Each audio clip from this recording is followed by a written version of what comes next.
திருநெல்வேலி கல்லணை மாநகராட்சி மகளிர் மேல்நிலைப்பள்ளியில் தேசிய குடற்புழு நீக்க நாளை முன்னிட்டு மாணவியர்களுக்கு குடற்புழு நீக்க மாத்திரையினை மாவட்ட ஆட்சித்தலைவர் சுகுமார், சட்டமன்ற உறுப்பினர் நயினார் நாகேந்திரன், திருநெல்வேலி மாநகராட்சி மேயர் ராமகிருஷ்ணன், துணை மேயர் ராஜு ஆகியோர் முன்னிலையில் வழங்கி நெல்லை மாவட்ட ஆட்சியர் பேசும்பொழுது, தேசிய குடற்புழு நீக்க நாளை முன்னிட்டு தமிழ்நாடு முழுவதும் நடைபெறும் தேசிய குடற்புழு நீக்க நாள் முகாமில் அல்பெண்டசோல் குடற்புழு நீக்க மாத்திரை வழங்கப்பட்டு வருகிறது. அதன் ஒரு பகுதியாக திருநெல்வேலி மாவட்டத்தில் 1 வயது முதல் 19 வயதுள்ள 4,16,683 சிறார்களுக்கும் 20 முதல் 30 வயது வரை உள்ள 1,29,309 மகளிருக்கும் அரசு ஆரம்ப சுகாதார நிலையங்கள், அங்கன்வாடி மையங்கள், அரசு மற்றும் அரசு உதவி பெறும் பள்ளிகள், தனியார் பள்ளிகள் மற்றும் அரசு மற்றும் தனியார் கல்லூரிகளில் பயிற்சி பெற்ற ஆசிரியர்கள், சுகாதார செவிலியர்கள், சுகாதார ஆய்வாளர்கள், மருத்துவ அலுவலர்கள் ஆகியோர் மேற்பார்வையில் குடற்புழு நீக்க மாத்திரை வழங்கப்பட்டு வருகிறது.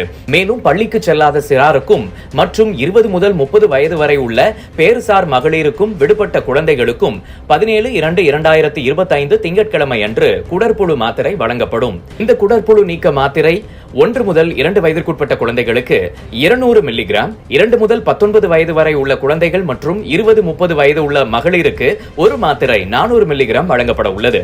இக்குடற்புழு மாத்திரை உட்கொள்வதனால் குழந்தைகளுக்கு குடற்புழுவினால் ஏற்படும் இரத்த சோகையை தடுக்கவும், நோய் எதிர்ப்பு சக்தி, அறிவுத்திறன், உடல் வளர்ச்சியை மேம்படுத்துதல் மற்றும் ஆரோக்கியமாக இருப்பதற்கு உதவுகிறது. இவ்வாறு மாவட்ட ஆட்சித்தலைவர் தெரிவித்துள்ளார். இந்நிகழ்ச்சியில் இணை இயக்குனர் லதா, துணை இயக்குனர் கீதா ராணி, துணை இயக்குனர் ராமநாதன் அவர்கள், நகர்ப்புற சுகாதார அலுவலர் ராணி, பள்ளி தலைமை ஆசிரியர் கனியம்மாள், மாமன்ற உறுப்பினர்கள் அனார்கலி, உலகநாதன், திமுக நெல்லை பகுதி துணை செயலாளர் அப்துல் சுபஹானி மற்றும் மேயரின் உதவியாளர் ஷேக் பிள்ளை உட்பட அலுவலர்கள், ஆசிரியர்கள், மாணவியர்கள் பலர் கலந்து கொண்டனர்.